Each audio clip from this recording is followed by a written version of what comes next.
2 to 3 sessions a week, 2 to 3 body parts a session, 2 to 3 sets per body part, 2 to 3 minutes rest between each set. I'm telling you, it's that easy. Who said you need to be in the gym for 2 hours to see results? Look, man, I get it. You're busy with work. You're working 40, 50, maybe even 60 hours a week or more, and you don't want to have to spend so much time feeling drained because you're in the gym on the treadmill thinking that that's what you need to do to get abs. My name's Nick. I'm a high performer fat loss coach for busy working men who are ambitious and don't want to spend so much time in the gym that it takes away from their business and social life. So what I did was create the High Performer Protocol. The people I've helped using this protocol have lost 10, 15, 20 kilos with this system in mind, and they don't have to invest more than 4 hours a week in their fitness journeys. In fact, with these guys, they built more muscle, they felt better in their clothes, they had more energy to show up for work, improved their dating lives, and improved how they felt about themselves when they looked in the mirror. Now, I just lied. I'll admit it, I just lied. You do not need 4 to 5 hours a week for your fitness journey. All you need is 2 to 3 hours per week. Now, the reason you might not be starting your fitness journey, or you might be slacking, or you've fallen off, gotten too much for you to maintain your self-care, is because you think you need 2 to 3 hours a day, 6 days a week. I don't know who thought this was a great idea for the average man not taking steroids to be able to destroy themselves in the gym and do an hour of cardio after each session. This video is going to be breaking down some of these limiting beliefs that you have about quantity over quality, and finally reveal what actually matters in getting jacked and losing fat with minimal time and effort. Because the reality is, I used to train 2 to 3 hours a day, 6 days a week, like I'm telling you, in the first 2 years of my fitness journey. And what did I see out of it?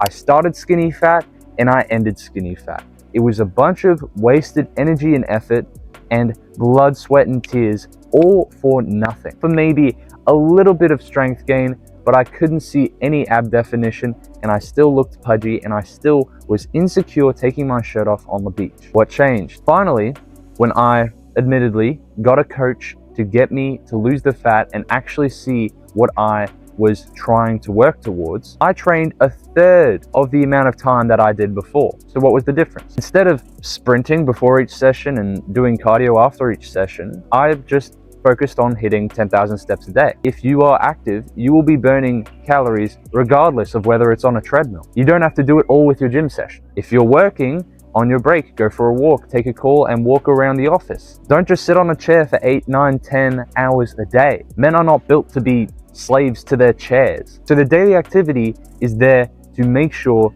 that you burn enough calories so you can start losing weight. What else burns calories? Intense gym sessions. I'm not talking, 10 body parts, 10 exercises, fucking 2 hours of effort.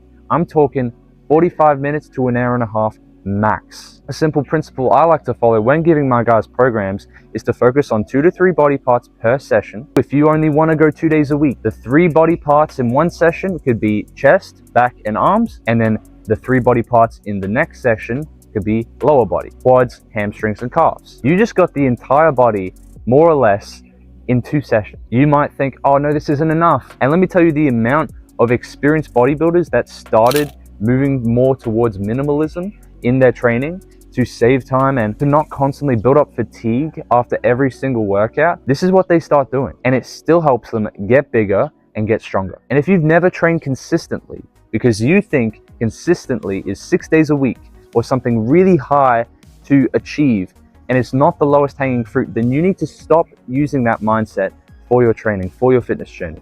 You need to pick the lowest hanging fruit. If you can only go 2 days a week or 3 days a week, then go 2 or 3 days a week and fit a session that does not ask the world of you, does not pull your fucking heart out of your chest in order to complete. Because that way, you won't be dreading going to each and every session, and you'll actually enjoy seeing the results that you get after a month, 2 months, 3 months. And you'll be surprised. You'll be bragging about it to your friends who think, oh gee, you must be eating, chicken, broccoli, and rice and doing the whole bodybuilder thing. You're not. You're a man who puts work and success above fitness. So it's time to use the time that you do have for fitness to serve you. So let me tell you exactly what I did in order to fast track my results by doing less. Instead of training 6 days a week, I would train only 3 to 4 days a week. I would focus on 2 to 3 body parts per session following a push-pull legs split. But it's not a 6-day split, it's a 3-day split. All you need, Monday, Wednesday, Friday. Ronnie Coleman actually did this when he was a natural bodybuilder in order to literally become a professional. He would follow legs, push, pull. He would literally do 3 days a week, and that's it. My sessions would only be an hour to an hour and 10 minutes. I would only do 2 to 3 sets per exercise. None of this 4 sets of leg press, 5 sets of fucking pec flies bullshit. And after 6 weeks, I had a six-pack. I finally achieved my dream physique that I didn't even know was possible because I thought I had bad genetics and I thought I didn't have the time needed to invest in achieving this physique. But it's all limiting beliefs. So now that I've kind of covered the idea for you, let me take you through practically a 2 to 3 day per week training program would look like for you. You could do upper lower. You could do 3 days a week full body. I would definitely recommend full body for beginners because that allows you more time to practice movements and gives you a lot of room to grow with a lot of days to recover and rebuild the muscle. But I'll be honest, a lot of people think full body isn't sexy. But listen, if you can do a full body session in an hour and a half using supersets, which is when you pair one muscle group, one exercise with another exercise of a different muscle group and do them back to back to save time, this could be exercises like bicep curls and tricep pushdowns, or lateral raises and dips, or leg extensions and leg curls. Pair these side by side if you complete one entire superset, which is 2 exercises that are not the same muscle group. That is an easy way to speed up your sessions to complete them in less than an hour and a half, less than an hour and 10 minutes, less than probably even an hour. Now you may be asking, okay, if I am going to do this 2-3 day a week exercise program, what is going to ensure that my muscles actually grow? Because you're probably only training them with 3 to 6 sets per week, and a lot of these online gurus are saying you need 10, 20, even up to 50 sets a week. The differentiator, the thing that matters most out of all the other factors, is training intensity. Remember when I mentioned how most people believe in quantity over quality when it comes to training? Even if they don't say they do based on the programs they write, the programs they follow, or the gurus they follow. But if you actually test what muscular failure training actually is and actually push your muscles to the limit, then you will understand that kind of training. You'll understand how it works, and you'll actually understand how that is so much more effective, actually getting stronger rep to rep, compared to half doing 3, 4, 5 sets of lat pull downs. If you do just a few sets of pull-ups, actually going up and down, prioritizing form, but going and not having a rep in mind and just pushing. If you get to the point where you cannot complete a quarter of the fucking rep, then that is the point where you have actually hit muscular failure for the concentric. Now there's a whole other part about the eccentric, which is the lowering phase, which we are much stronger in. So you're actually not at muscular failure technically, but for concentric, bringing yourself up, you are. That alone is going to do so much for you,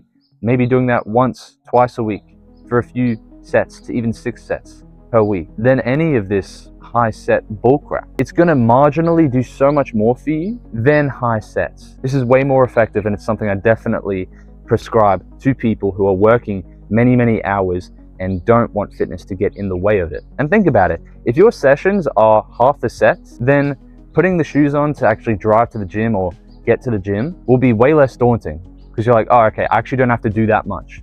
But the challenging part, because there's always a challenge, there's always a level of discomfort, is pushing yourself to the limit in these sessions. Less, but more. Less quantity, less volume, but more effort, more intensity, and it's something you can stick to. If you want a guide to break down how the training mechanisms work and how the nutrition principles work so that you don't have to invest hours per week, you can just invest 3-4 hours per week, even maybe less, and that's food prep and training combined, then check out my 5-hour fit week guide below and learn how you can use this video and that guide in order to only squish it down to 2 to 3 hours per week for your busy schedule. If you got value from the video, feel free to like and subscribe and share your thoughts in the comments below.